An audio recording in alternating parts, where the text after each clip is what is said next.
Welcome to Food Addicts by Neethu. ഇന്ന് നമ്മൾ കാറെടുത്ത് എവിടേക്കാണ് പോകണമെന്നറിയോ? തൃശ്ശൂർ പൂരം കാണാൻ. ഞങ്ങളുടെ മെയിൻ പരിപാടി പോണ വഴിക്ക് നല്ല ചായ കിട്ടുന്ന സ്ഥലത്ത് നിർത്തുകയെന്ന്. അങ്ങനെ നമ്മൾ പോണ വഴിക്ക് കണ്ട ഒരു സ്ഥലമാണ് ഈ ഒരു ഹൈപ്പർ മാർക്കറ്റ്. ഇതിൻ്റെ തൊട്ട് ഫ്രണ്ടിൽ നിന്ന് നല്ലൊരു ടീ സ്പോട്ട് ഉണ്ട്. പക്ഷേ സ്നാക്സ് നമ്മൾ ഇവിടെ നിന്നല്ല വാങ്ങി. സ്നാക്സ് നമ്മൾ തൊട്ട് ബാക്കിലൊരു നവ്വിയുണ്ട്, അവിടെ നിന്ന് കുറേ സ്നാക്സൊക്കെ മേടിച്ചിട്ട് ഇവിടെ ചായ കുടിക്കാൻ കയറി. അങ്ങനെ ഞങ്ങൾ ഡ്രൈവ് ചെയ്ത് നമ്മുടെ സ്ഥലത്തെത്തി.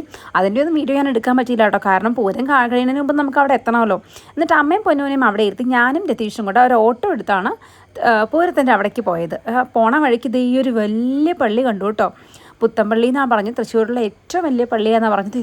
എത്ര ദൂരമാണെന്നറിയോ, എത്ര സ്ഥലം, എന്തൊരു ഭംഗിയാണ് കാണാൻ. എനിക്ക് ആക്ച്വലി അതിൻ്റെ അകത്തൊന്ന് കയറി കാണണമെന്നുണ്ട്, പക്ഷേ എൻ്റെ തൃശ്ശൂർ പൂരത്തിൻ്റെ കുടമാറ്റം തീർന്നു പോയല്ലോ എന്ന് ഓർത്തിട്ട് ഞങ്ങളുടെ ഓട്ടോ ചേട്ടൻ ഞങ്ങളെ ഏതൊക്കെയോ ഇടവഴി കൂടെയൊക്കെയാണ്, കാരണം ഫുള്ള് പോലീസുകാർ ബ്ലോക്ക് ചെയ്തേക്കാണ്, അങ്ങോട്ട് കയറ്റി വിടില്ല. അപ്പോൾ ഏതൊക്കെയോ ഇടവഴി കൂടെ ഞങ്ങൾ തൊട്ടടുത്തുള്ള ഒരു സ്പോട്ടിൽ കൊണ്ടുവിട്ടു. നല്ലൊരു ചേട്ടനായിരുന്നു. തൃശ്ശൂർക്കാരോ ഓട്ടോക്കാരൊക്കെ ഭയങ്കര നല്ല സ്നേഹമുള്ളവരാണെന്ന് എനിക്ക് തോന്നണം കേട്ടോ. അങ്ങനെ ഞങ്ങൾ അവിടെ നിന്ന് നടന്ന് ചെല്ലുമ്പോഴേക്കും ഏകദേശം കുടമാറ്റമൊക്കെ തീരാറായിട്ടോ. നമ്മൾ കയറി ചെല്ലുമ്പോൾ തന്നെ പല സ്ഥലത്തും ഇതുപോലെ വലിയ സ്ക്രീൻ വെച്ചിട്ടുണ്ട്. നമുക്ക് ആ സ്ക്രീനിൽ ലൈവ് കണ്ടുകൊണ്ടിരിക്കാം. പക്ഷേ സ്ക്രീനിൽ ലൈവ് കാണാൻ നമുക്ക് വീട്ടിലിരുന്നാൽ പോരെ, നമ്മൾ അതിനല്ലല്ലോ വന്നത്. അപ്പം നമ്മൾ വീണ്ടും ആ തിരക്കിൻ്റെ ഉള്ളിലേക്ക് കയറാൻ തുടങ്ങി. അപ്പം ഞങ്ങൾ ചെല്ലുമ്പോൾ വലിയ തിരക്കൊക്കെ കഴിഞ്ഞ് അവസാനത്തെ ഒരു 2-3 കുടയേ മാറുന്നുള്ളൂ. അപ്പം വലിയ തിരക്കൊക്കെ കഴിഞ്ഞ് കുറേ ആൾക്കാർ പുറത്ത് പോയി. അപ്പം ഞങ്ങൾ ആ ഒരു ഗ്യാപ്പിൽ കൂടെ ഇങ്ങനെ അകത്തേക്ക് കയറി. ഇവിടെ ഒരു ചെറിയ പൂരപ്രേമി അച്ഛൻ്റെ തവളിൻ്റെ മുകളിൽ കയറി നിന്നിട്ട് അവരേക്കാൾ സൗണ്ടിൽ കൊട്ടുന്നുണ്ടായിരുന്നു. എന്തും എടുക്കാനാണ്. അങ്ങനെ പിന്നെ പതുക്കെ വീണ്ടും അകത്തേക്ക് പോയപ്പോൾ ഓപ്പോസിറ്റ് വന്ന ചേട്ടന്മാർ പറഞ്ഞു അകത്തേക്ക് പോകണ്ട കേട്ടോ, ഇടിച്ച് ജാമാവുന്നു. എങ്കിൽ പിന്നെ കൂടുതൽ അകത്തേക്ക് പോകണ്ടെന്ന് ഓർത്ത് ഞങ്ങൾ പിന്നെ അവിടെ നിന്ന് തന്നെ പൂരം ആസ്വദിക്കാൻ തുടങ്ങി. എന്താ ഒരു വൈബ് എന്നറിയാം. ഒരിക്കലെങ്കിലും നിങ്ങളെല്ലാവരും പോയി ശരിക്കും മസ്റ്റായിട്ട് കണ്ടിരിക്കേണ്ട ഒരു സാധനമാണ്. വെറുതെ പേടിച്ച് പോവാതിരിക്കുകയും ചെയ്യും. തിരക്കില്ല, നല്ല ഇടിച്ച് ചമ്മന്തിയാവും. ഉച്ചയ്ക്കൊക്കെ പോയാൽ വൈകുന്നേരം പോയതുകൊണ്ട് ഞങ്ങൾക്ക് അത്ര തിരക്ക് അനുഭവിക്കാൻ പറ്റിയില്ല, അനുഭവിക്കേണ്ടി വന്നില്ല. കുറേ ആളുകളൊക്കെ പോയി തിരക്കി ഇടിച്ച് മതിയായി. മറ്റേ വെയിലൊക്കെ കൊണ്ടിട്ട് നമ്മൾ പോയപ്പോൾ വെയിലൊക്കെ ആറിയിരുന്നു, സന്ധ്യ സമയമായിരുന്നു, അതുകൊണ്ട് വെയിലൊന്നും ഉണ്ടായിരുന്നില്ല. ഇതായിരുന്നു പാറമേക്കാവിൻ്റെ ഇപ്രാവശ്യത്തെ ഒരു ഭയങ്കര അടിപൊളിയായിട്ടുള്ള ഒരു കുട. ഇത് കണ്ടപ്പോൾ എനിക്ക് ഭയങ്കര ഇഷ്ടമായി. എൻ്റെ അടുത്ത് കൂടെയാണ് തിരിച്ച് കൊണ്ടുപോയത്. അപ്പോൾ കുടമാറ്റം എല്ലാം കഴിഞ്ഞപ്പോൾ ഒരു 5-6 ആന ആദ്യം ഫ്രണ്ടിൽ കൂടെ അങ്ങ് നടന്നു പോയി. അപ്പം ഞങ്ങൾ സൈഡിലേക്ക് മാറിയിരുന്നു. അവിടെ നിന്നുള്ള തിരക്കും ആനയൊക്കെ അങ്ങ് പോയി. അത് കഴിഞ്ഞപ്പോൾ വീണ്ടും കുറേ ആന വന്ന് നമ്മുടെ ഫ്രണ്ടിൽ അങ്ങ് നിരന്ന് നിന്നു കേട്ടോ. നമുക്ക് ആക്ച്വലി ഇതെന്താണെന്ന് അറിയില്ലല്ലോ. ഓരോ കുടകളും അവിടെ പ്രദർശിപ്പിച്ച കുടകളൊക്കെ നമ്മുടെ സൈഡിൽ കൂടെ ഇങ്ങനെ അവരെടുത്തുകൊണ്ട് പോകുന്നുണ്ടായിരുന്നു. ഈ ഒരു കൃഷ്ണൻ്റെ കുട കണ്ട് എനിക്ക് സത്യം പറഞ്ഞാൽ മതിയാവുന്നുണ്ടായിരുന്നു. ഒരു പ്രത്യേക ഒരു 3D സ്റ്റൈലായിരുന്നു. ഭയങ്കര ഭംഗിയായിരുന്നു ഈ കുടകൾ. എനിക്കിത് കണ്ടിട്ട് ഇതിൻ്റെ വീഡിയോ എടുക്കാൻ പറ്റിയതിനൊക്കെ ഭയങ്കര സന്തോഷമായി. അങ്ങനെ ഞങ്ങളവിടെ നിൽക്കുമ്പോൾ പാറമേക്കാവ് ഭഗവതി ആ ആനകൾ അങ്ങനെ എഴുന്നള്ളിച്ചൊരു 7 ആന ഞങ്ങളുടെ ഫ്രണ്ടിൽ തന്നെ എഴുന്നള്ളിച്ച് നിന്ന് ചെറിയൊരു ഒരു കൊട്ടലും ചെണ്ടകൊട്ടലും ഒക്കെ ആയിട്ട് ചെറിയൊരു അങ്ങനെ എഴുന്നള്ളിച്ച് ഞങ്ങളുടെ ഫ്രണ്ടിൽ കൂടെ പോയി. അപ്പോൾ എനിക്ക് ഭയങ്കര സന്തോഷമായി, കാരണം നമ്മുടെ അടുത്തു കൂടെ വന്ന് കുറച്ച് നേരം നിന്ന് കൊട്ടി അവിടെ നിന്ന്, കാരണം പൂരം കഴിഞ്ഞു, കുടമാറ്റം കഴിഞ്ഞിട്ട് തിരിച്ച് ഭഗവതി പോവുകയാണ് പാറമേക്കാവിലേക്ക്. അപ്പോൾ അങ്ങനെ അടുത്തു കൂടെ നമുക്ക് തൊട്ടടുത്തുനിന്ന് കാണാനും പറ്റി. അവിടെ നിന്ന് അത് പോവുകയും ചെയ്തു. ബാക്കിയുള്ള കുറച്ച് ആളുകൾ ശക്തൻ തമ്പനെ തൊഴാനായിട്ട് അങ്ങോട്ട് ശക്തൻ റൗണ്ടിലേക്ക് പോയി എന്നാണ് പറഞ്ഞത്. കുറച്ച് ആനകൾ അവിടെ വെയിറ്റ് ചെയ്യുന്നുണ്ടായിരുന്നു. അപ്പം നമ്മളും കൂടെ വെയിറ്റ് ചെയ്തു. അപ്പോൾ എന്താ സംഭവിക്കണമെന്ന് അറിയാൻ വേണ്ടി ഒരു പോലീസുകാരോട് ചോദിച്ചപ്പോൾ പോലീസുകാർ പറഞ്ഞു ശക്തൻ തമ്പനം തൊടാൻ പോയ ആനകൾ തിരിച്ച് വന്നിട്ട് വീണ്ടും ഈ 15 ആനകളും ഇങ്ങനെ നിരന്ന് നിൽക്കും. ആദ്യമുള്ള 15 ആനകൾ പോയി, ബാക്കി 15 ആനകളും ഇവിടെ നിരന്ന് ചെറിയ കൊട്ടലോട് കൊട്ടിയിട്ടാണ് ഇവിടെ നിന്ന് ഇത് അവസാനിപ്പിച്ച് പോവുള്ളൂ എന്ന് പറഞ്ഞു. അപ്പോൾ എനിക്ക് ഭയങ്കര സന്തോഷമായി. ഞാനപ്പോൾ വേഗം പൂരപ്പറമ്പിൽ അവിടുത്തെ ആളെന്ന് ഒഴിഞ്ഞപ്പോൾ അങ്ങോട്ട് കയറി നിന്നു. അപ്പോൾ അവിടേക്ക് പോയ ആനകളെല്ലാം തിരിച്ച് വന്ന് ഇവിടെ എഴുന്നള്ളിച്ച് നിന്നു കേട്ടോ. 15 ആന നല്ല സ്റ്റൈലായിട്ട് എഴുന്നള്ളിച്ച് നിന്ന് അവിടെ കൊട്ടൽ തുടങ്ങി കേട്ടോ. അപ്പോൾ നമുക്ക് കുറച്ചും കൂടെ അടുത്ത് കാണാൻ പറ്റിയപ്പോൾ, അധികം വെയിലും ചൂടും ഒന്നും കൊള്ളാതെ ഇത്ര അടുത്ത് സുഖമായി കാണാൻ പറ്റിയപ്പോൾ എനിക്ക് ഒന്നും കൂടെ സന്തോഷമായി. ശരിക്കും ഞാൻ പൂരം എന്താ പറയുക അങ്ങോട്ട് ആസ്വദിച്ചു. എല്ലാം എന്തോ ഒരു ലക്ക് പോലെയാണ് എനിക്ക് ഫീൽ ചെയ്തത്. കാരണം എൻ്റെ കസിൻസൊക്കെ വേറെയും ഉച്ചയ്ക്ക് പോയിരുന്നു. അവരൊക്കെ പറഞ്ഞ് ഇടിച്ച് ചമ്മന്തി ചെയ്യുന്നതാണ്.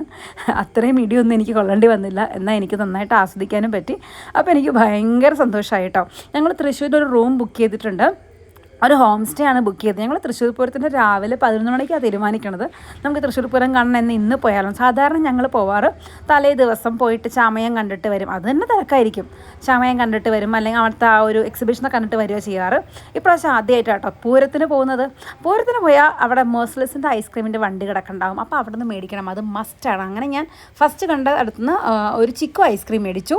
കിടിലൻ ടേസ്റ്റ് ആയിരുന്നു. പിന്നെ അവിടെ ഇങ്ങനെ ഫുൾ ഒരു പൂരത്തിൻ്റെ എന്താ പറയുക ഭയങ്കര അടിപൊളി വൈബാണ്. എന്തോ എന്തോരം സ്ഥലം, ആ റൗണ്ടിന് ചുറ്റും ഞങ്ങളിങ്ങനെ നടന്നു. ഷൂസ് ഇട്ടുകൊണ്ട് പോകണം, ഉറപ്പായിട്ടും വലിയ കാല് വേദന എടുക്കും. പിന്നെ കുറച്ച് ദൂരം നടന്നപ്പോൾ അവിടെ ഫുള്ളിങ്ങനെ കുഴി, നമ്മുടെ വെടിക്കെട്ടിനുള്ള സംരംഭം ഇങ്ങനെ റെഡിയാക്കിക്കൊണ്ടിരിക്കുകയാണ്. സാധന സാമഗ്രികളൊക്കെ വരുന്നു, ഫുള്ള് കുഴിച്ചിട്ടിരിക്കുക കേട്ടോ. അവിടെ നിന്ന് കുറച്ച് നടന്നപ്പോൾ ഇവിടെ കഥനം നിറച്ച് വെച്ചിട്ടുണ്ട്, ഫുൾ സെറ്റാക്കി വെച്ചേക്കും, പൊട്ടിച്ചാൽ മാത്രം മതി വെളുപ്പിന്. അത് കണ്ടപ്പോൾ തന്നെ എനിക്ക് പേടിയായി. എനിക്ക് വെടിക്കെട്ട് കാണാനൊക്കെ പോകാൻ ഭയങ്കര പേടിയാണ്, അതുകൊണ്ട് വെടിക്കെട്ടിനൊന്നും ഞാൻ നിന്നില്ല കേട്ടോ. പിന്നെയും കുറച്ച് നേരം റൗണ്ടിൽ നടന്ന് അങ്ങനെ ഭഗവാന്റെ മുമ്പിലെത്തി, വടക്കുന്നാഥൻ്റെ അമ്പലത്തിൻ്റെ മുമ്പിലെത്തി. ഫുൾ പൂവൊക്കെ വെച്ച് അലങ്കരിച്ച് അടിപൊളിയാക്കി വെച്ചേക്കും. അവിടെ ഒന്നും തിരക്കുണ്ടായിരുന്നില്ല, കാരണം പൂരം കഴിഞ്ഞ് എല്ലാവരും ക്ഷീണിച്ച് ഒന്ന് റെസ്റ്റ് എടുക്കാൻ പുറത്തേക്ക് ഇറങ്ങി. ഇനി തിരക്ക് വരുന്നത് വെടിക്കെട്ടിൻ്റെ സമയമാകുമ്പോഴേക്കാണ്. അത് അവിടുന്ന് അപ്പോൾ ഇവിടുന്ന് എല്ലാവരെയും ഒഴിപ്പിച്ചിട്ട് പോലീസ് വീണ്ടും ഇങ്ങനെ കെട്ടി തിരിച്ചിട്ടാണ് വെടിക്കെട്ട് നടത്തുക. അപ്പോഴേക്കും വീണ്ടും തിരക്കാവും. അപ്പോൾ ഇപ്പോൾ ഈ കുറച്ച് സമയം ഒരിത്തിരി തിരക്കില്ലാത്തതുകൊണ്ട് ഞങ്ങൾ അതിൽ കൂടെ, തിരക്കില്ല എന്നല്ല, ആ ഉച്ചത്തെ അത്രയും തിരക്കില്ലാത്തതുകൊണ്ട് ഞങ്ങൾ അതിൽ കൂടെ കുറച്ച് നേരം കറങ്ങി നടന്നു. ദീപസ്തംഭമൊക്കെ ഇങ്ങനെ തെളിഞ്ഞ് നിന്ന് കത്തുമായിരുന്നു. അപ്പോൾ അതിൻ്റെയൊക്കെ ഫോട്ടോ എടുത്ത് ഞങ്ങൾ കുറേ സെൽഫി എടുത്ത് കറങ്ങി നടക്കുമായിരുന്നു അതിൽ കൂടെ. പിന്നെ കപ്പലണ്ടിക്കാരനെ കാണുമ്പോൾ കപ്പലണ്ടി വാങ്ങുക, ഐസ്ക്രീം കാണുമ്പോൾ ഐസ്ക്രീം വാങ്ങുക. അങ്ങനെ നമ്മളൊരു പൂരത്തിന് പോകുമ്പോൾ എൻജോയ് ചെയ്യുന്ന രീതിയിൽ കുറേ സെൽഫിയും എടുത്തു. ഞങ്ങൾ ഫോട്ടോ എടുക്കുന്ന സമയത്ത്, ഞാൻ രതീഷിൻ്റെ ഫോട്ടോ എടുക്കുമ്പോൾ പുറകിലിരുന്നൊരു 3 ചേട്ടന്മാരും എനിക്ക് പോസ് ചെയ്ത്, നിങ്ങൾക്ക് ഈ ഫോട്ടോയിൽ കണ്ടറിയാം, ഒരു 3 ചേട്ടന്മാരും എനിക്കാണ് പോസ് ചെയ്ത് കാണിച്ചു തന്നത്. പിന്നെ പോണ വഴിക്ക് കുറേ നല്ല മിടുക്കം പിള്ളേരുന്ന്, അവരൊക്കെ ഹായ് ബായ് എന്നൊക്കെ പറഞ്ഞിട്ടാണ് പോയിക്കൊണ്ടിരുന്നത്. പിന്നെ പൂരപ്പറമ്പിൽ കുറേ ആനക്കുട്ടികളെ വിൽക്കാൻ വെച്ചിട്ടുണ്ട്. അത് ഹൈഡ്രജൻ ബലൂണും ഉണ്ട്, അല്ലാത്ത ബലൂണും ഉണ്ട്. വീണ്ടും കറങ്ങി വന്നപ്പോഴേ വീണ്ടും മേഴ്സലെസിൻ്റെ ഐസ്ക്രീം. അപ്പോൾ ഞാൻ വിചാരിച്ചു ഇപ്രാവശ്യം പ്രോബയോട്ടിക് ആൻഡ് പ്രീബയോട്ടിക് എന്ന് പറഞ്ഞിട്ട് ഒരു ഡാർക്ക് ചോക്ലേറ്റിന് ബാർ കൊണ്ടു, അത് വാങ്ങാമെന്ന്. പക്ഷേ അതൊരു തോൽവിയായിരുന്നു, എനിക്കത് അത്ര ഇഷ്ടപ്പെട്ടില്ല. അത് രതീഷേട്ടൻ തന്നെ കൊണ്ട് ഞാൻ കഴിപ്പിച്ചു, കുറച്ച് ഞാൻ കഴിച്ചു, ബാക്കി മുഴുവൻ ഏട്ടനെ കൊണ്ട് കഴിപ്പിച്ചു. പക്ഷേ ചിക്കുൻ്റെ ഐസ്ക്രീം കിഡിലുണ്ടായിരുന്നു. പിന്നെ നടന്നപ്പോൾ ഇതുപോലെ ഗോപുരങ്ങൾ പണിത് വെച്ചിട്ടുണ്ട്. എന്തൊരു ഭംഗിയാണെന്ന് വെച്ചാൽ അവിടെ നിന്ന് തന്നെ കാണാൻ കുറേ നേരം. കളർ മാറിക്കൊണ്ടേയിരിക്കും, എത്ര വീഡിയോ എടുത്താലും മതിയാവില്ല, അത്രയും ഇങ്ങനെ കളർ മാറി ഡിസൈനിലുണ്ടാവും. പിന്നെ ഇഷ്ടംപോലെ പോലീസുകാർ, എനിക്കൊന്ന് പൂരം കാണാൻ വന്ന ആൾക്കാരേക്കാൾ കൂടുതൽ പാവം പോലീസുകാർ കേട്ടോ. നിയന്ത്രിക്കാനും എന്നാൽ ആരോടൊരു ചീത്തയായിട്ടോ ദേഷ്യപ്പെട്ടോ ഒന്നും പെരുമാറാനുള്ള, എത്ര നേരമായിട്ട് വെയിലും പൊടിയൊക്കെ കൊണ്ട് നിൽക്കുക ഈ തിരക്കിൽ. പക്ഷെ ഭയങ്കര സ്നേഹമായിട്ട് അതിലേ പോകണ്ട എന്നൊക്കെ പറഞ്ഞ് നമ്മളെ ഹെൽപ്പ് ചെയ്യാൻ വേണ്ടി നിൽക്കുകയാണ്. പിന്നെ കറങ്ങി വന്നപ്പോഴാണ് നമ്മുടെ സ്പെഷ്യൽ സാധനം നിറന്നുവേണ്ടി പാൽ സർബത്ത് കണ്ടത്. പക്ഷേ ഒരുപാട് കഴിച്ചിട്ടേ വയറ് ഭയങ്കര നിറഞ്ഞുകൊണ്ട് ഞാൻ പാൽ സർബത്ത് ഇപ്രാവശ്യം മേടിച്ചില്ല, അത് നാളെ കുടിക്കാമെന്ന് വിചാരിച്ചു. എന്നിട്ട് ഇന്ന് ഞങ്ങൾ മേടിച്ചത് ഒരു നിറന്നീണ്ടി സോഡാ സർബത്താണേ. അത് അടിപൊളിയായിരുന്നു, പക്ഷെ വലിയ ഗ്ലാസ് ആയതുകൊണ്ട് അത് പാക്ക് ചെയ്ത് മേടിച്ചു. ബാക്കി അപ്പണ്ട് പൂരമൊക്കെ കഴിഞ്ഞ് ഒരു ആന തൊട്ടടുത്ത് കൂടെ പോണു. ശരിക്കും ഞങ്ങളൊന്ന് പേടിച്ചു പോയി, പെട്ടെന്നായിരുന്നു ആന വന്നത്. പക്ഷെ വീഡിയോ എടുക്കാൻ നമ്മൾ മറന്നു പോകില്ലല്ലോ. അപ്പം തന്നെ ഞാൻ മൊബൈൽ എടുത്തിട്ട് ആനക്കൊട്ടനെ നടത്തുമൊക്കെ അപ്പം തന്നെ എടുത്തു. അങ്ങനെ അവിടെ നിന്ന് കറങ്ങി പോകുമ്പോൾ ഇഷ്ടം പോലെ പൊന്നു കൂടെ ഇല്ലാത്ത എൻ്റെ ഭാഗ്യമായി ഈ ബലൂൺ മൊത്തം പിടിച്ചിങ്ങനെ നടക്കേണ്ടി വരും. അങ്ങനെ നടന്ന് ഫ്രണ്ടിലേക്ക് പോകുമ്പോൾ ഇവിടെ രാമകൃഷ്ണ എന്ന് പറഞ്ഞ് പാട്ടുപാടി ഒരു ബാച്ച് ആൾക്കാർ സെൽഫായിട്ട് ഇങ്ങനെ സന്തോഷിച്ചുകൊണ്ടിരിക്കുക കേട്ടോ. അവർ ഈ ലോകത്തെയല്ല, അവർ ഭയങ്കര ഹാപ്പി ആയിട്ട് ഡാൻസൊക്കെ കളിച്ച്. ശരിക്കും നമ്മൾക്ക് ചെറിയ ഒരു മസിൽ പിടുത്തമുണ്ട്. നമ്മൾ പലപ്പോഴും എല്ലാവരുടെയും മുമ്പിൽ ഡാൻസ് കളിക്കുകയോ അല്ലെങ്കിൽ ചിരിക്കുകയോ ഇത്തിരി ഫ്രീ ആയി സംസാരിക്കുകയും ചെയ്യില്ല. പക്ഷേ ചില ആളുകൾ അങ്ങനെയല്ല. അത് കണ്ടോ, ഇവരെല്ലാം മറന്നിട്ട് ഇവർ ശരിക്കും ലൈഫ് എൻജോയ് ചെയ്യണം. ആര് കണ്ടാലും കുഴപ്പമില്ല, ആര് ജഡ്ജ് ചെയ്താലും പ്രശ്നമില്ല. ജസ്റ്റ് എന്താ പറയുക, അവരുടെ ലൈഫ് നന്നായിട്ട് ആഘോഷിക്കുക എന്നൊക്കെ പറഞ്ഞു. എനിക്ക് ഭയങ്കര സന്തോഷമായി അവരിങ്ങനെ ഡാൻസ് കളിക്കുന്നുണ്ടപ്പോൾ. അവിടെ നിന്ന് പിന്നെയും കുറച്ച് നേരം അവിടുത്തെ വീഡിയോ ഒക്കെ എടുത്തിട്ട് ഫ്രണ്ടിലേക്ക് നടന്നപ്പോൾ ഇഷ്ടംപോലെ കാഴ്ചകളാണ് കേട്ടോ. എന്തൊക്കെ പുതിയ സാധനങ്ങളാണ് മാർക്കറ്റിൽ വന്നേക്കണമെന്നറിയോ, ഇഷ്ടം പോലെ എന്തോരം കച്ചവടക്കാരാണ്. അപ്പോൾ എല്ലാം കാണുമ്പോൾ എനിക്ക് മേടിക്കാൻ വന്നിട്ടുണ്ട്. പിന്നെ ഞാൻ എന്ത് ചെയ്യാനാണ് ഓർത്തത് ഇതെല്ലാം കൊണ്ടുപോയിട്ട്. പിന്നെ അടുത്ത റോട്ടിലേക്ക് വന്നപ്പോൾ ഇവിടെ ഒരു ബാച്ച് പിള്ളേർ, ന്യൂജൻ പിള്ളേർ, വെറും പിള്ളേരല്ല ന്യൂജൻ പിള്ളേർ, ഡാൻസ്. ഇവിടെ ഇങ്ങനെ കുറച്ച് പാട്ട് വെച്ച് കൊടുത്തേക്കും, മാറി പാട്ട് വെച്ചുകൊണ്ടിരിക്കും. ഓരോ പാട്ട് കഴിയുമ്പോൾ അടുത്ത അടിപൊളി പാട്ടിടും. പിള്ളേരും ഇതുപോലെ. അപ്പം നമ്മൾ വീഡിയോ എടുക്കാൻ കാണുമ്പോൾ അവരും ഭയങ്കര ഹാപ്പി ആയിട്ട് ചിരിച്ച് നമുക്ക് കൈയൊക്കെ തന്നിട്ട് ഇങ്ങനെ എന്നൊക്കെ കാണിച്ചിട്ട് കേട്ടോ വീഡിയോ എടുക്കുന്നത്. നല്ല മിടുക്ക പിള്ളേർ. അപ്പോൾ പുറകെ വന്നൊരു ചേച്ചി പറയാം, ഘടകപൂരങ്ങളാണ് അത്ര ഇതൊക്കെ ഇങ്ങനെ അവരവരുടേതായിട്ട്. കുറേ നടന്നു കഴിഞ്ഞപ്പോൾ ഞങ്ങൾക്ക് കാലൊക്കെ ചെറുതായിട്ട് വേദനിച്ചു തുടങ്ങി. നമ്മൾ വീണ്ടും ഒരു ഓട്ടോ എടുത്ത് നമ്മുടെ ഹോം സ്റ്റേയിലേക്ക് പോയിട്ടോ. നല്ലൊരു ഹോം സ്റ്റേ ആണ്. ഇതിൻ്റെ ഒരു വീഡിയോ ആയിട്ടാണ് ഞാൻ ചെയ്യാം. ഒരു കിഡിലൻ ഹോം സ്റ്റേ ആണ്, ഗ്ലോറിയ എന്നാണ് ഈ ഹോം സ്റ്റേയുടെ പേര്. നല്ലൊരു അങ്കിളുടെ ഫാമിലിയും അവരുടെ വീടിനോട് ചേർന്ന് തന്നെ നടത്തുന്ന ഒരു ഹോം സ്റ്റേ ആണ്. നല്ല എന്താ പറയുക, ഭയങ്കര അടിപൊളി സെറ്റപ്പാണ്. പിന്നെ അവിടെ നിന്ന് ഞങ്ങൾ റൂമിൽ കയറിയിട്ട് അമ്മേനെയും പൊന്നൂനെയും കൂടെ കാറെടുത്തുകൊണ്ട് പുറത്തേക്ക് ഇറങ്ങാൻ വെച്ചു. രാത്രി ഒരിത്തിരി തിരക്ക് കുറഞ്ഞിട്ടുണ്ട്. അപ്പോൾ കാറെടുത്ത് പുറത്തേക്ക് ഇറങ്ങി ഞങ്ങളൊരു പോപ്പി, ചിക്കൻ, ഡൊമിനോസ്, പിസ്സ, അങ്ങനെ കുറേ സ്ഥലങ്ങൾ പൊന്നു പറഞ്ഞ ചൂണ്ടിക്കാണിക്കുന്ന സ്ഥലങ്ങളൊക്കെ പോകുമായിരുന്നു. പിന്നെ അങ്ങനെ കറങ്ങി നടന്നപ്പോൾ അവിടെ ഒരു അടിപൊളി തോംസൺ കാസ എന്ന് പറഞ്ഞൊരു കിഡിലൻ റെസ്റ്റോറൻറ്റ് കണ്ടു. ആംബിയൻസ് പറയാതെ അത്ര അടിപൊളിയായിരുന്നു. പക്ഷേ അവിടെ നിന്ന് ഇരുന്ന് കഴിക്കാനുള്ള നേരമൊന്നുമില്ല. അപ്പം ഞങ്ങളൊരു എഗ് ഫ്രൈഡ് റൈസ്, കാരണം ഒരുപാട് ലേറ്റായി, അവർ അടക്കിയായിരുന്നു. അപ്പോൾ ഒരു എഗ് ഫ്രൈഡ് റൈസ് ഞങ്ങൾ പാഴ്സൽ മേടിച്ചു. അപ്പോൾ അവിടെ ഒരു 99 റുപ്പീസിന് അടിപൊളി ഒരു ബ്രൗണിയും ഐസ്ക്രീം ഉണ്ടെന്ന് പറഞ്ഞു. അപ്പോൾ അതും ഞങ്ങൾ പാക്ക് ചെയ്ത് മേടിച്ചു. എന്നിട്ട് കാറിൽ കയറിയിട്ടാണ് ഭക്ഷണമൊക്കെ കേട്ടോ. പൊപ്പീസിൻ്റെ ചിക്കനൊക്കെ അടിപൊളിയായിരുന്നു, ഇച്ചിരി എക്സ്പെൻസീവ് ആണെന്നുള്ളൂ. അങ്ങനെ ഭക്ഷണമൊക്കെ കഴിച്ച് വിശപ്പില്ലാണ്ടിട്ടും കുറേ ഭക്ഷണമൊക്കെ കഴിച്ച് തിരിച്ച് ഞങ്ങളുടെ ഹോം സ്റ്റേയിലെത്തി. രാത്രി സമയത്താണെങ്കിലും രാവിലെ സമയത്താണെങ്കിലും ഈ ഹോം സ്റ്റേക്ക് ഒരു പ്രത്യേക ഭംഗിയായിരുന്നു. അങ്ങനെ റൂമിൽ കയറി കിടന്നു. പക്ഷേ മനസ്സിൽ മുഴുവൻ വെടിക്കെട്ടായിരുന്നു. അങ്ങനെ 3 മണിക്ക് 3:30 ആയപ്പോൾ ഞാൻ എഴുന്നേറ്റു. വെടിക്കെട്ടിൻ്റെ സൗണ്ടൊക്കെ കേട്ടു, നിറയെ പുകയൊക്കെ വരുന്നുണ്ടായിരുന്നു.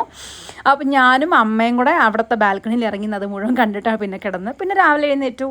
നമ്മുടെ ഹോം സ്റ്റേയിൽ നമുക്ക് ബ്രേക്ക്ഫാസ്റ്റ് അവിടെ അറേഞ്ച് ചെയ്തു. ക്രിസ്പി ദോശയൊക്കെ ഉണ്ടായിരുന്നു. അങ്ങനെ അതൊക്കെ ബ്രേക്ക്ഫാസ്റ്റൊക്കെ കഴിച്ചിട്ട് നമ്മൾ വീണ്ടും അന്ന് തൃശ്ശൂർക്കാരുടെ ദേശപ്പൂരമുണ്ട്, അത് കാണാനായിട്ട് പോവുകയാണ്. അപ്പോൾ വീണ്ടും ഇതുപോലെ വണ്ടി എടുത്തില്ല, നമ്മൾ ഓട്ടോ വിളിച്ചാണ് പോയി. വണ്ടി ഒരു സ്ഥലത്ത് കൊണ്ടുപോയിട്ട് പാർക്ക് ചെയ്തിട്ട് ഓട്ടോ എടുത്ത് പൂരപ്പറമ്പിലേക്ക് പോയി. ചെന്നപ്പോൾ പൂരപ്പറമ്പിൽ അത്ര തിരക്കൊന്നുമില്ല കേട്ടോ. പക്ഷേ പിന്നെ അറിഞ്ഞത് ഈ നടക്കുന്നത് ദേശപ്പൂരം നടക്കുന്നത് ഭഗവാന്റെ മുമ്പിൽ തന്നെയാണ്. ആ മരച്ചോട്ടിൽ അവിടെ ആയിട്ട് ആ ഷീറ്റിന് താഴെയാണ് നടക്കുന്നത്. അപ്പോൾ അവിടെ ചെല്ലുമ്പോഴേക്കും ചെറിയ ചെറിയ തിരക്കുണ്ടായിരുന്നു. ഈ റെഡ് കുട കണ്ടോ, ഇതാണ് പൂരത്തിന് ഏറ്റവും അവസാനം എഴുന്നള്ളിച്ച ആ റെഡ് കുട. ഇതിലും കുടയാണ്, ഭഗവാന് പച്ചക്കുടയും ബാക്കിയുള്ളത് ചുവപ്പ് കുടയും. അതായിരുന്നു കുടയുടെ ആ ഒരു സ്റ്റൈൽ. പല കളറിൽ പല ടൈപ്പിൽ കുടയുണ്ടായിരുന്നു. ഞങ്ങൾ അവിടെ ഇങ്ങനെ പല സ്ഥലത്തൊക്കെ പോയി നോക്കിയപ്പോഴേ പൊന്നും രതീഷും വേറെ വഴിക്ക് പോയി കേട്ടോ. പൊന്നു ഏട്ടനെ ചീത്ത പറഞ്ഞു. കുറച്ച് കഴിയുമ്പോൾ നോക്കുമ്പോൾ പൊന്നു ഒരു മരത്തിൻ്റെ മുകളിൽ നിന്ന് പൂരം കണ്ടു. അവൾ ഭയങ്കര ഹാപ്പി. അതുവരെ അവൾ രതീഷിനെ ശല്യപ്പെടുത്തിക്കൊണ്ടിരിക്കുകയായിരുന്നു. എനിക്ക് പോയൊന്നും കാണണ്ട, ഒന്നാമത് രാവിലെ ആയതുകൊണ്ട് ഭയങ്കര ചൂടും ഭയങ്കര വെയിലും ഒക്കെ ആയിരുന്നു. എനിക്ക് കാണണ്ടെന്നൊക്കെ പറഞ്ഞ് ശല്യപ്പെടുത്തുമായിരുന്നു. മരത്തിൻ്റെ മുകളിൽ കയറ്റി കേട്ടപ്പോൾ എൻ്റെ കുരങ്ങൻ കുട്ടിക്ക് സന്തോഷമായി. അവൾ അതിൻ്റെ മുകളിലത് ശരിക്കും എൻജോയ് ചെയ്യും. പിന്നെ അവളായി വീഡിയോ എടുക്കൽ. അപ്പം ഞങ്ങൾ താഴെ നിന്ന് പല സ്ഥലത്ത് പോയി പല സ്ഥലത്ത് കൂടെയൊക്കെ പൂരം കാണാൻ നോക്കി. അടിപൊളി മേളമാണ്. നമ്മൾ രാത്രി ഇന്നലെ വന്നിരുന്ന കുടമാറ്റം എല്ലാം ഇന്ന് തൃശ്ശൂർക്കാർക്ക് വേണ്ടി വീണ്ടും ആ കുടമാറ്റം ഒക്കെ ഉണ്ട്.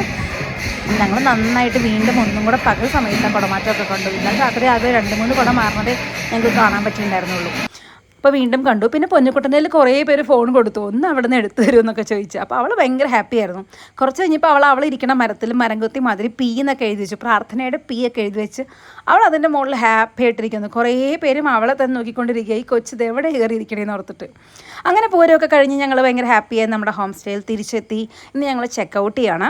അപ്പം ഞങ്ങൾ ചെക്കൗട്ട് ചെയ്ത് വീട്ടിൽ പോകാമെന്നായിരുന്നു ആദ്യം പ്ലാൻ ഇട്ടത്. പിന്നെ തോന്നി വീട്ടിൽ പോകണ്ട, നമുക്ക് വീണ്ടും ഒരു ഡ്രൈവ് ആവാമെന്ന്. നമ്മുടെ ഹോം സ്റ്റേയുടെ അകം തന്നെ അടിപൊളിയാണ് കേട്ടോ. ഒരു സിംഗിൾ റൂമിൽ ഒരു വലിയ ബെഡാണ്, അത് 2 സെപ്പറേറ്റ് ബെഡുണ്ട്. കുറേ സ്പേസ് ഉണ്ട്, ഒരു ബാൽക്കണി ഉണ്ട്, പിന്നെ ഒരു കോമൺ ഏരിയ ഉണ്ട്. ഇതിൻ്റെ ഒരു ഡീറ്റെയിൽ വീഡിയോ ഞാൻ വേറെ കാണിക്കാം. നിങ്ങൾക്ക് തൃശ്ശൂർ എവിടെയെങ്കിലും പോയി താമസിക്കണമെങ്കിൽ ഏറ്റവും പറ്റിയൊരു ഓപ്ഷനാണിത്. അമ്പലത്തിൻ്റെ ഒരു 3-4 കിലോമീറ്റർ അപ്പുറയാണ് കേട്ടോ ഈ സ്ഥലം വരുന്നത്. കുരീച്ചറ എന്ന് പറഞ്ഞൊരു സ്പേസാണ്, പക്ഷെ അടിപൊളിയാണ്. അവർക്ക് നല്ല 2 ഡോഗുണ്ട്. അപ്പോൾ അത് വന്നപ്പോൾ തൊട്ട് അങ്കിളിനോട് പറയുകയാണ് അവൾക്ക് ഡോഗിനെ ഫീഡ് ചെയ്യണമെന്ന്. അങ്ങനെ പോകാൻ നേരത്തെ അങ്കിള് ഡോഗിനെ ഫീഡ് ചെയ്യാൻ കൊടുത്തു. അവൾ ഭയങ്കര ഹാപ്പിയാണ്. എനിക്ക് ഡോഗിൻ്റെ ഡി എഴുതി കാണിച്ച പേടിയാണ്, പക്ഷെ അവൾക്ക് ഭയങ്കര ഇഷ്ടമാണ്. അങ്ങനെ അവൾ അതിനെ ഫീഡ് ചെയ്തു. ദെൻ ഞങ്ങൾ വണ്ടി എടുത്ത് ഇറങ്ങിയപ്പോൾ അവൾ അവിടെ ഒരു പോൾ സ്ക്രീമറുടെ ഐസ്ക്രീം പാർലർ കണ്ടുവച്ചിരുന്നു. അവിടെ പോയേ പറ്റൂ എന്ന് പറഞ്ഞ് തിരിച്ചൊരു 2 കിലോമീറ്റർ ഓടിച്ച് അവിടുന്ന് ഐസ്ക്രീം മേടിച്ച ശേഷമാണ് ഞങ്ങൾ പോണ ഡയറക്ഷനിലേക്ക് പോയത്. പോകുന്നത് പാലക്കാട്ടേക്കാണ്, അമ്മയുടെ വീട്ടിലേക്കാണ്. അപ്പോൾ അമ്മയുടെ വീടും പറമ്പും ഒക്കെ ഒന്ന് കാണാമെന്ന് വിചാരിച്ചു. അപ്പോൾ ഈ വിശേഷങ്ങൾ മറ്റൊരു വ്ളോഗിൽ ചെയ്യാം. അപ്പോൾ ബൈ.